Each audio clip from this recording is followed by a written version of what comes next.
اب ابلیس کو ایک موقع ہاتھ آیا اور اس نے حضرت آدم و حوا کے دل میں یہ وسوسہ ڈالا کہ یہ پیڑ جنت کا پیڑ ہے، اس کا پھل کھانا جنت میں ہمیشہ آرام و سکون اور اللہ کا قرب پانے کا ضمانت دیتا ہے، اور قسمیں کھا کر ان کو بتایا کہ میں تمہارا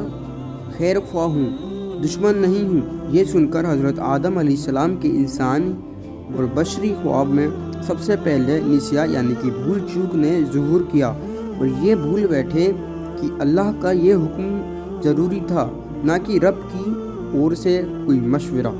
آخرکار جنت کے ہمیشہ قیام اور اللہ کے قربے کے عزم میں لغزش پیدا کر دی، اور انہوں نے اس پیڑ کا پھل کھا لیا۔ اس کا کھانا تھا کہ بشری یعنی کہ انسانی ضرورتیں ابھرنے لگیں۔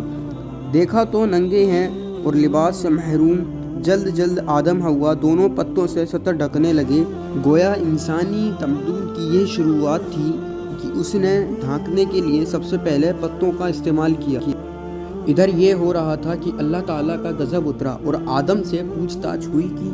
تم نے منع کرنے کے باوجود یہ حکم کا نہ ماننا کیوں؟ آدم آخر آدم تھے، اللہ کے دربار کے مقبول تھے، اس لیے شیطان کی طرح مناظرہ نہیں کیا اور اپنی غلطیوں کو تعویلوں کے پردے میں چھپانے کی بے مطلب کی کوشش سے باز رہے۔ ندامت و شرمساری کے ساتھ اقرار کیا کہ غلطی ضروری ہوئی ہے، لیکن اس کی وجہ سرکشی نہیں بلکہ انسان ہونے کے ناطے بھول چوک اس کی وجہ ہے۔ پھر بھی غلطی ہے، اس لیے توبہ و استغفار کرتے ہوئے معاف کر دیے جانے کی درخواست کرتا ہوں۔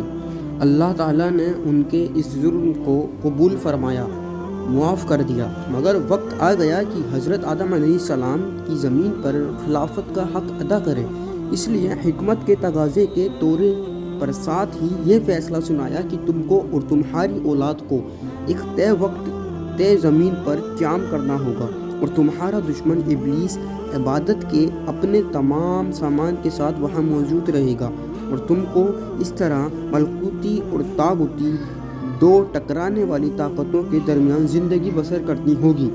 اس کے باوجود اگر تم اور تمہاری اولاد مخلص اور سچے بندے اور سچے نائب ثابت ہوئے تو تمہارا اصل وطن جنت ہمیشہ کی طرح تمہاری ملکیت میں دے دیا جائے گا۔ اس لیے تم اور حوا یہاں سے جاؤ اور میری زمین پر بسو اور اپنی مقرر کی ہوئی زندگی تک عبودیت کا حق ادا کرتے رہو، اور اس طرح انسانوں کے باپ اور اللہ تعالیٰ کے خلیفہ آدم علیہ السلام نے جیون ساتھی حضرت حوا کے ساتھ اللہ کی زمین پر قدم رکھا۔